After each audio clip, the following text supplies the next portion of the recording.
Welcome to the Living Well podcast. I'm Mark Hennick.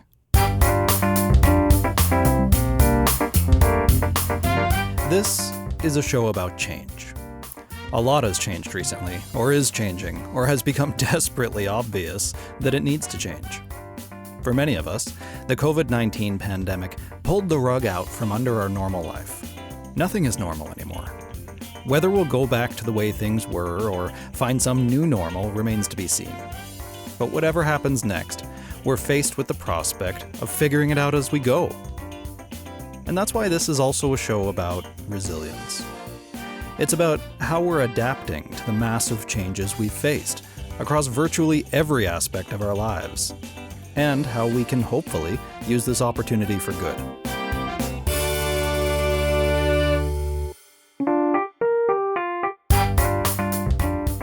In this episode, we're exploring racism in the workplace. We're going to hear first from Marci Ien, co-host of The Social on CTV and a nationally recognized television personality. Then I speak with David Simmonds, a senior vice president at McKesson, about his experience as one of a small number of Black senior executives for a Fortune 500 company. Both of these conversations had an important theme in common. Both Marcy and David touched separately on the idea that they were taught from a very young age that they had to work harder than most other people just to be seen as equal, let alone to get ahead. Two people who, against the odds, fought hard for their place at the table. And speaking to them left me with a better understanding, a better appreciation, not only for the well-deserved acclaim that they've each received, but also for the emotional price that they've paid. I just want to have a conversation about racism, but a little bit of a different angle, because you've been very open about your own experiences, certainly of racism, but also an experience that I think not everybody gets, which is being a public figure, a Black public figure, who then gets everybody's opinion about your outspokenness and everything else about your life, it seems.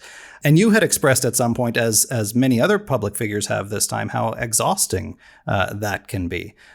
So I'm hoping we can maybe just start off with a little bit about your reflections on the current environment since the George Floyd murder and some of the demonstrations that have been happening and how you've been reacting to that.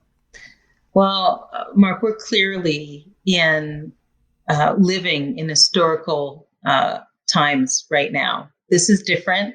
It feels different. There have been some changes. I've seen them in my workplace, just a little bit, incremental changes, but something is afoot. Nobody seems to be letting their feet off the gas pedal. And that's what needs to happen to make sure that this isn't just a moment, that there is the momentum moving forward. So it does feel different. It feels like we are in the midst of something. It feels like, maybe if not my life, but my children's lives are better. I'm fine with that. But clearly it feels that way. As far as being someone that is public facing, I don't know, Mark. I sometimes think, am I putting this pressure on myself? Because nobody really puts the pressure on me. But I do feel that I have to speak out and that I have to be strong and that I have to be resolute in what I'm saying and share personal stories so that people understand that racism, it isn't a question as to whether or not it exists in Canada. It does. And the questions now are, what are we doing about it? What kind of action are we doing? Are we going to have those sometimes uncomfortable conversations? Are we going to change our workplaces? Are we going to change our neighborhoods? Are we going to root out systemic racism where it exists? I never feel that I can take a break. And I'll tell you something that I haven't really been public about, but I'm going to tell you this now. Just last week, we were about to tape our program, and we were going to be talking about this hashtag that is spreading like wildfire across the states, and it's called Black At. So hashtag Black At. And basically it is kids, Black kids, sharing their experiences in mostly white spaces. in particular schools. So it was this almost whisper network that was going on online, and Black kids would say something like, for example, Black at Princeton, watch out for this professor. This is what happened to me. These are the microaggressions that I faced. Look for this person. This person will help. It was almost this network where Black kids were sharing things. And so we were going to talk about this on the show. I had made a bunch of notes, and I was going to discuss my daughter Blaze, who is now 16. And while I grew up in the very diverse city of Scarborough, my kids haven't. My kids have been in mostly white spaces, from dance class to schools, you name it. And so she has faced certain things.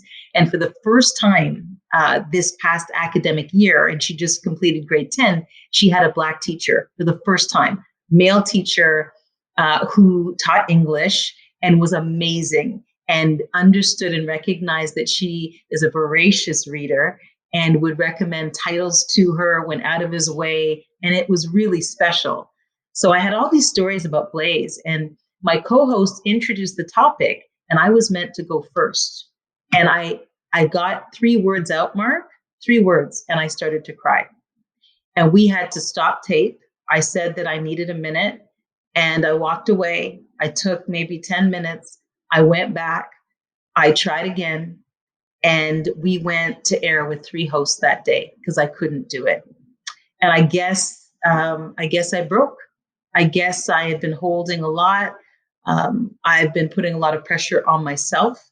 I've been speaking to Black Lives Matter and issues and my life and sharing experiences. And I guess I just had enough.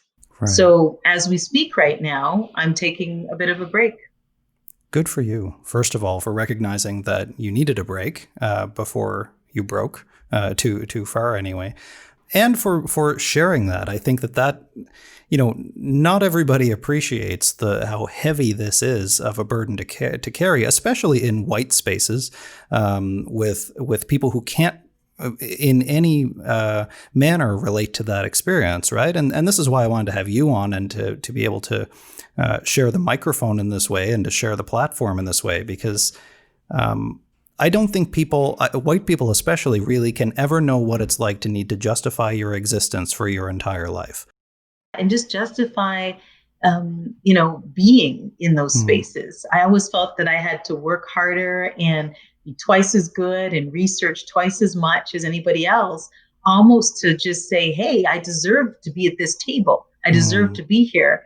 And that's just pressure that we as Black people, people of color, put on ourselves. And we do it. And I did it. And I did it all the time. I think I still do it. It's just this, it's almost innate. I don't know if it's a gene, maybe, my parents instilled it, whatever it is, it's just working twice as hard and also working twice as hard. And a lot of the times, getting half the way, not even making the kind of progress that one should make if they're working that hard. Paddling upstream. Yeah. Do your kids watch you on TV and participate in and interact with you on social media? Are they aware of that part of your life? My eldest is. Blaze sees all of it. And, sadly, I have to tell you, Mark, that, she's faced some backlash herself and has been called some things herself. I've had to report hundreds of people, particularly to Twitter, and have had to report not on just my behalf, but on Blaze's too. So she gets some of it. We've had conversations and we continue to. And I would say maybe a couple of months ago, I said to her when I actually got a death threat online, I said to Blaze, you know what, I've had enough. I don't think that I can do this anymore. And she looked at me and said, but Mom, if you don't, who will? And we need your voice. So if you need to take a time out for a couple of days, I understand that, but please don't remove yourself completely. Sometimes our kids lead us, Mark. Yeah. And so, I stay on the platform and stay on the other platforms because I don't want people to feel that they won. Those people that are spewing the kind of hate that I sometimes get. And I have to say, it's not everybody. And I sometimes think too that those that have hate-filled hearts are just louder. I also think that, and some people think I'm wrong to respond, but I think in responding, and oftentimes with love and just Hmm. saying, I hope your day gets better because obviously it's not going so well right now. Um, that hopefully I get to them in some way. Yeah. It's meeting hate with love and Yeah. hoping that that might turn somebody around. Do you think it's different for you as a Black woman in Canadian media, and probably, arguably, one of the most, if not the most prominent and visible Black women in Canadian media? Do you think it's different for you as a woman than it is even for other Black men in media? I do. I absolutely do. Especially, in broadcasting, when you look back at what people looked like who read newscasts, who reported, women broke into those ranks not so long ago. And then as a Black woman, that's another thing altogether. Has it been easy? No. Do I think that I've had to wait longer than some? Absolutely. The road has not been easy. Good, but not easy. Good, and making progress, it seems. Now, how Hmm. much of because you mentioned earlier that it feels different this time, that there's It does. something different. Do you think that the coronavirus pandemic has contributed to that in any way in terms of keeping people inside? Maybe there's some pent up energy happening there. Do you think that there's a relationship? I think there's absolutely a relationship that if people were out and working and going about their business, that this wouldn't have taken hold the way it has. I also think that people are introspective at this time, that they are looking at they have the time to look at their lives, look at choices they've made, look at what needs to change, understanding that less is more, that slower is better. And in doing so, taking stock of their own lives. So as Black lives, the movement continues, and we see more stories centered on BIPOC people and their needs and their demands and what life has been like. People are really looking inward. So I think some things have come together to make this moment more than a moment. You work, of course, for Bell Media, who for the last more than 10 years now have been very active on Bell Let's Talk and promoting mental health awareness. So I'm curious how Yes. supportive or what they've done for you when you reached that breaking point very recently. Were they supportive as an employer? Immediately, my executive producer called me on the phone and she was upset. And she said, "You're not going to do the show today. We've put so much on you, Mars, and you've been a leader, but we're going to go forward without you." The president of Bell Media Studios showed up at my house and we had a physically distanced chat. And she said, "What can I do? Whatever I can do for you, I will do." She set me up with a therapist who I saw just the other day. She set me up with a professor who deals with public facing people and how they deal with stress and everything else. So we had a great Zoom call, and I am off for 3 weeks. How do you think it's different for public facing people dealing with stress versus everybody else? It's not showing your emotions, it's bottling them up. I call it dance, baby, dance. And what that means is it doesn't matter how you're feeling. It doesn't matter whether you had a fight with your partner. It doesn't matter whether you didn't sleep the night before. It doesn't matter if you feel like crap. It doesn't matter. You've got to go out, grab a microphone, and say good morning or good afternoon to the country and do your job. So it's the burying of things sometimes. It's smiling when you are absolutely crying on the inside. And that's why it's different. We're out there and our faces are out there and we've got to look a certain way and be believable doing it. And how will it be different when you do return, whenever that is? If it's in 3 weeks or however long it takes, Mhm. what will you do differently?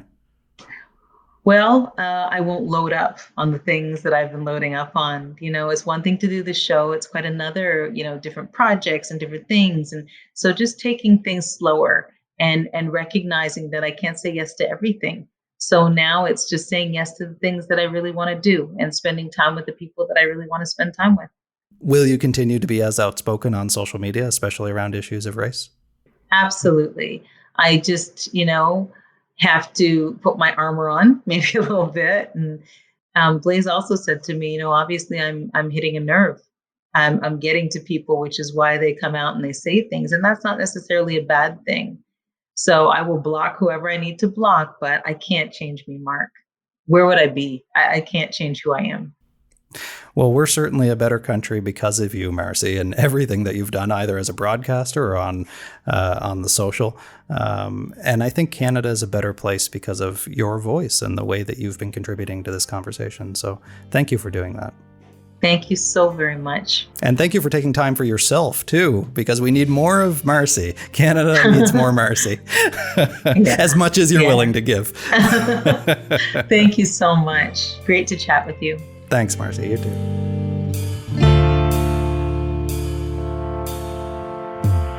The Living Well podcast is brought to you by WellCan, a free mental health and well-being resource offered by Morneau Chappelle. At wellcan.ca and on the WellCan app in the App Store, you'll find information, assessments, and resources to support your mental health.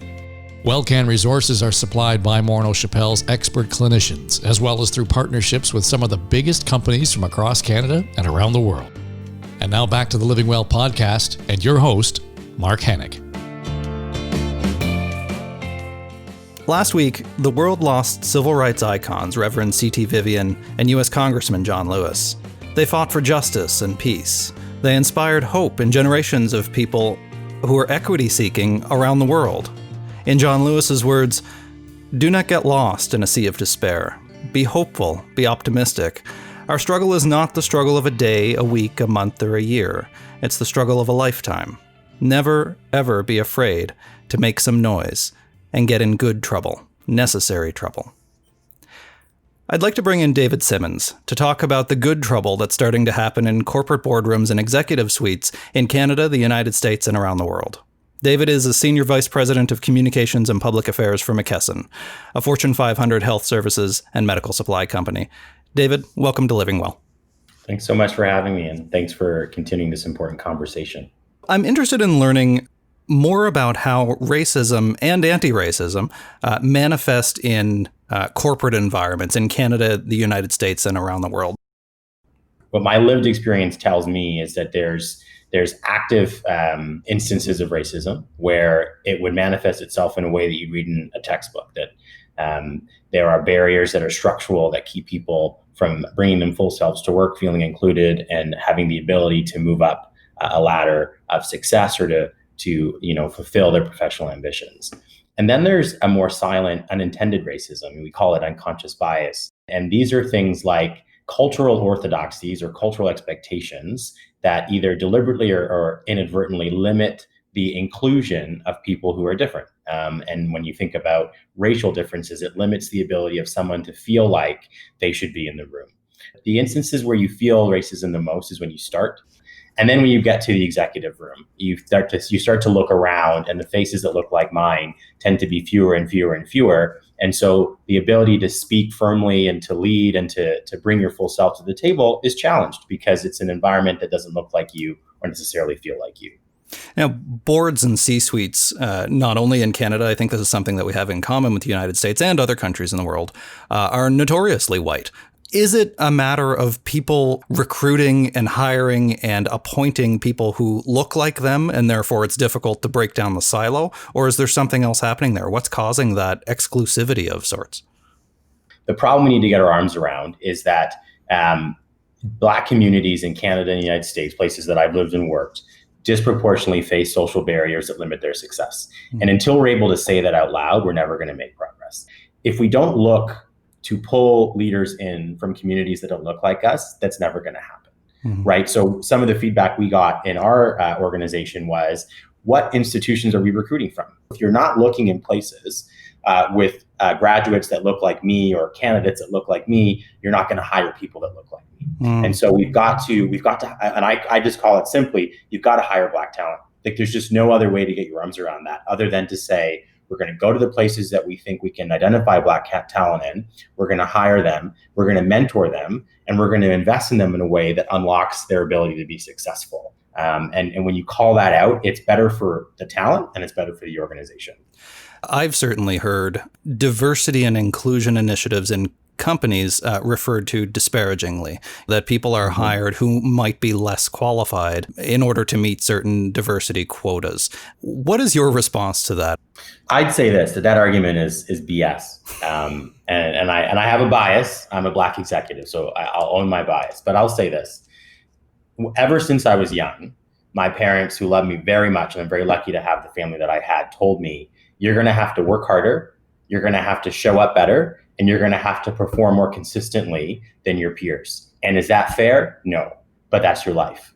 And imagine as a parent, you have to tell your child that. I never, my entire life, I was always super competitive and Dean's List and honor roll and varsity and all those sorts of things. So my life was no different than a kid who was white in the neighborhood I grew up in, but my parents still made me very aware of this reality. The first thing people will see about you, whether you want them to see that or not, is that you're Black. And that will come with assumptions. And so you have to pull up was the phrase that we used in our community. And you're seeing that come up a lot in the Black Lives Matter movement. We're asking corporations to pull up. There's another saying that's, it's a bit of a funny saying, but it's a true saying. We don't have to get ready because we stayed ready. We are prepared. We are able. We are capable. The challenge that we have is that we're forced to either fit in and then be challenged that we're not Black enough, or not fit in and then deal with the assumption that we're there because of the color of our skin. The last thing I'll say on that, Mark, I think it's an important one, is if CEOs are serious about changing the face of leadership, then they ought to reward diversity and inclusion the way that we do other programs, right? So, we did a big SAP implementation a few years ago at McKesson, and that team was recognized remarkably, like across the company, and awards and bonuses. And it was important because SAP helped drive the efficiency of the company. Until we put diversity and inclusion on par with those kinds of projects, who's going to want to be on them, right? High performing leaders want to be on winning files. They want to be on things that are going to drive the company forward. And so we have to make D&I issues things that are hallmarks of our corporate promise, and then we'll get success. When we flip that script, I guess, to the moral argument, we're appealing to people's emotion, right? I mean, it seems like we're trying to appeal more so to people's humanity than to their intellect. Would you say that that's an accurate representation of it? I think we're appealing to both. I think we've been doing the data thing for 40 years, and the data thing's not working. So it's time to do the let's appeal to your heartstrings. And I think in Canada, we made faster progress on equal marriage for LGBTQ Canadians. So I want to use that case as a model. When Ed Clark made LGBT issues the flagship issue for TD Bank, it wasn't a business case question. It was a question of, we're going to be Canada's most comfortable bank. And a part of that is looking to our clients and making sure that we can meet their needs. And so he made the business case internally and said, there's an emerging group of people that will need financial services and supports and programs that we're going to meet that the rest of our competitors aren't. So it was a differentiator for his bank. But externally, he made the case, and the whole bank made the case, that TD was going to reflect Canada's values and was going to make this a flagship issue. So the long answer to your short question, yes, we're appealing to morality, and I think it's time new, because these are human issues. This is not a capital request. This is my life. This is who I am request. One of the issues that we're touching on in this episode is this idea that for many in the Black community specifically, your very existence is a protest, and how exhausting that can be. To always need to that you're born into not having a choice of being the only Black person in the room, for example. How has that affected, do you think, the mental health and well-being of the Black community, being born on your back foot in that sense of needing to justify why you exist and your value as a human? I remember when I was going to undergrad, I got into Queen's and Western, U of T and McGill. And I was sitting at my kitchen table, and my parents were really proud, you got into these great universities. And I said, Mom, Dad, I'm going to Western. And full disclosure, I was president of Alumni Western. I was a student union leader. I'm on the board of governors at Western. So I really love Western. And my dad looked at me and he said, really? He said, you're going to go to London and you're going to go to Western. And I said, yeah. And he said, know that you'll be the only Black person at Western. Are you ready for that? And in my head, I was like, that doesn't make any sense. And then I went to Western and I was like, oh boy, this is a thing. And it's sort of been consistent. And I don't say that to degrade Western in any way, but you're right, Mark. There is we don't have a choice. Like, I didn't choose to be Black. I am. And I'm going to live my life in an unapologetic way. And it took a long time for me to get comfortable with that. And so I went to undergrad and I went to graduate school and I started working, and I was an apologist, but I was aware that there was a discomfort, that somebody around me felt like they might say the wrong thing or they might do the wrong thing. And it wasn't until I got really comfortable with my Blackness that I said, it's okay for you to feel uncomfortable. Because I feel uncomfortable every single day that I walk into this classroom, or I walk into this office, or I walk into this management meeting, or I walk into this boardroom, because I'm wondering, are you comfortable?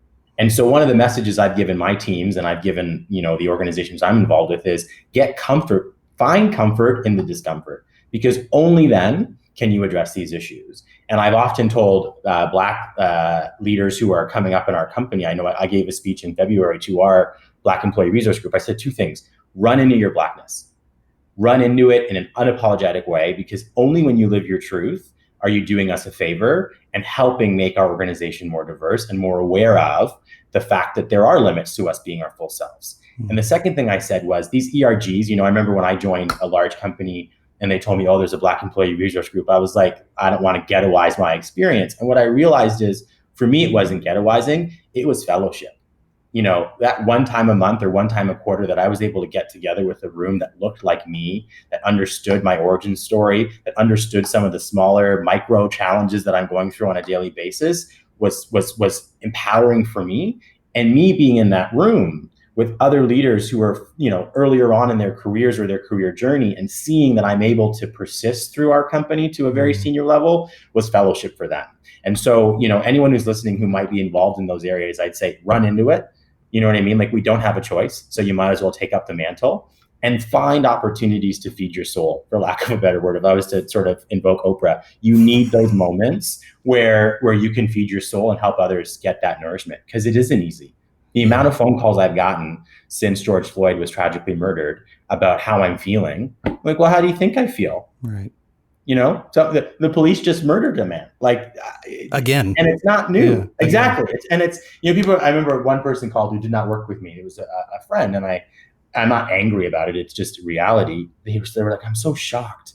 And it took everything in me to say, where have you been? Right. For the last 50 years or more. Yeah. Right? Yeah.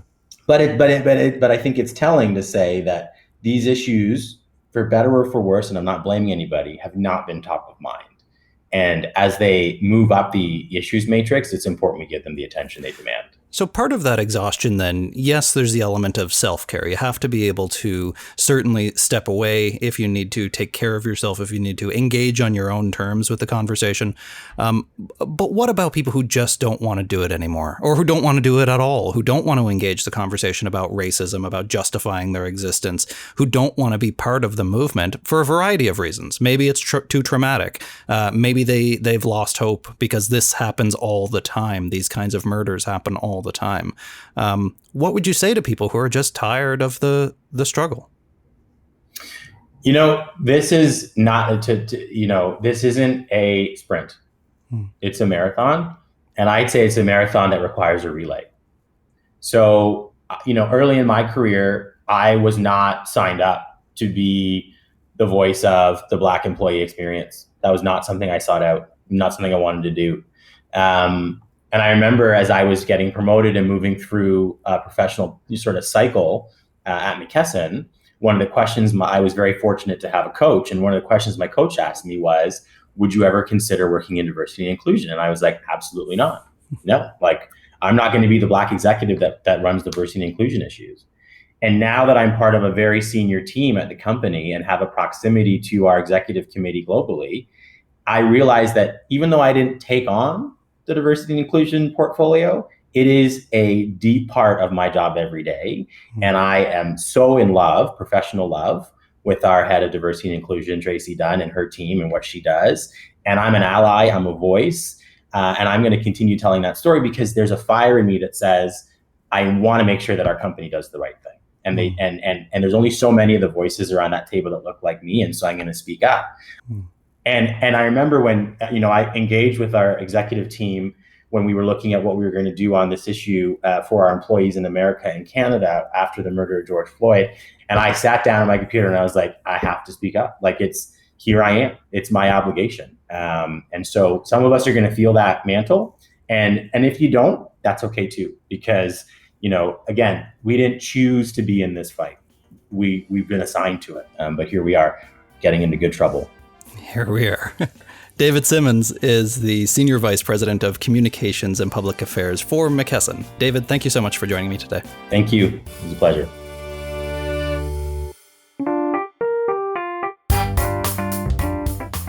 You've been listening to the Living Well podcast. Mark Hennick is our host and executive producer. If you like what you heard, subscribe to the show. There's no cost involved. You just hit the subscribe button wherever you get your podcasts. Leave us a comment and a rating to let us know how we're doing. For more information about the show and the WellCan project, visit wellcan.ca. The Living Well podcast is produced for Morneau Chappelle by Mark Hennick and Eye Contact Productions. I'm Dave Trafford.